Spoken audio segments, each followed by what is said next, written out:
Bonjour et bienvenue dans le Flash Info. Le Premier ministre a reçu hier à la primature une délégation d'administrateurs de la Banque mondiale, les défis de la coopération entre le groupe et la Côte d'Ivoire, la vision 2030 du pays et le plan national de développement 2021-2025 sont entre autres les sujets qui étaient au centre des échanges. On en parle avec Alexis Ouedraogo.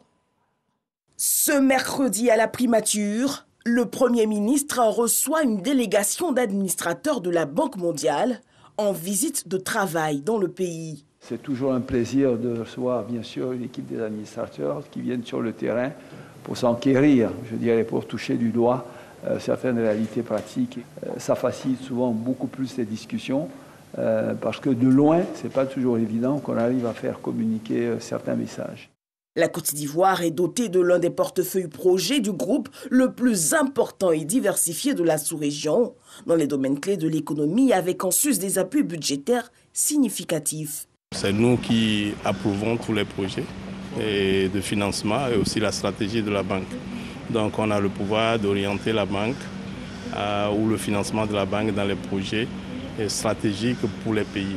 Donc pour ceux et les amener sur le terrain, voir ce que les investissements que la banque a fait, l'impact que ça peut avoir sur nos populations, nous aide avec les projets futurs et les décisions qu'on prend au Conseil.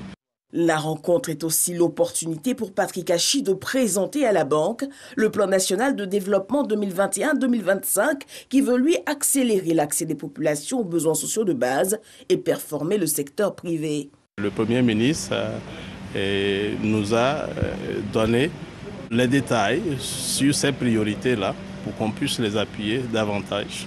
La Côte d'Ivoire est clé pour la région. Si la Côte d'Ivoire continue à être stable, on a la chance que le reste de la région reste stable. Projet structurant en cours de réalisation, lutte contre la fragilité des populations, appui au secteur privé. Autant de projets qui nécessitent un accompagnement technique et financier des partenaires au développement. Le groupe de la Banque mondiale entend bien y apporter son appui. La lutte contre l'orpaillage clandestin s'accentue. Désormais, il faut compter avec la brigade de répression au code minier et le groupement de lutte contre l'orpaillage illicite. Mais outre la répression comme solution au phénomène de l'orpaillage illégal, le secteur minier artisanal est en voie d'être formalisé pour y favoriser l'entrepreneuriat.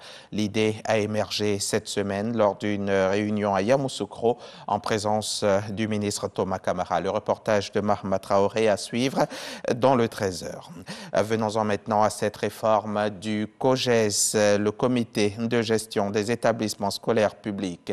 Cette semaine, au Centre national du matériel scientifique à Cocody, l'inspecteur général de l'éducation nationale et le directeur du DAPS COGES ont présenté à toute la communauté éducative le COGES, nouvelle version de témoignage d'Eugène Atoubé, à suivre dans le 13h. Dans une lettre ouverte adressée au président de la transition datée du 1er mars, Maïga Binta Yatassaye, épouse de l'ancien Premier ministre malien Soumaïlou Boubèye Maïga, réclame l'évacuation sanitaire de son mari, incarcéré depuis le mois d'août pour des soupçons de corruption et de favoritisme dans deux affaires distinctes. Soumaïlou Boubèye Maïga est hospitalisé sous surveillance policière dans une clinique de Bamako depuis près de 3 mois. Au Burkina Faso, à peine investi comme le président de la transition, le lieutenant-colonel Paul-Henri Damiba demande un audit général de l'administration publique. Ces contrôles vont concerner les marchés publics, les acquisitions des biens, de services et sur les travaux publics. Au cours de la cérémonie de prestation de serment le 16 février dernier, il avait promis de donner une nouvelle dynamique à la lutte contre la corruption.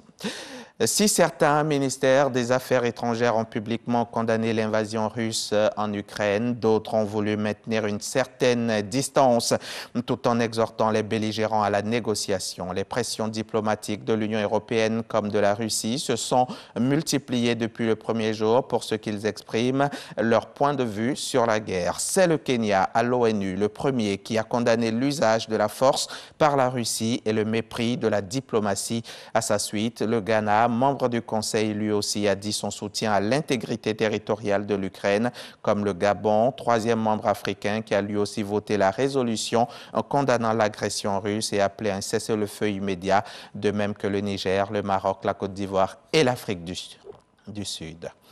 Saisi à la suite de l'invasion russe en Ukraine à laquelle collabore la Biélorussie, le Comité international paralympique avait annoncé mercredi que ses sportifs pourraient participer aux Jeux sous bannière neutre, une décision aussitôt contestée dans plusieurs pays.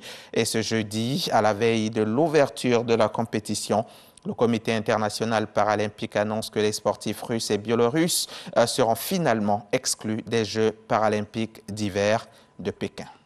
Et c'est la fin de ce flash. À tout à l'heure, 13h.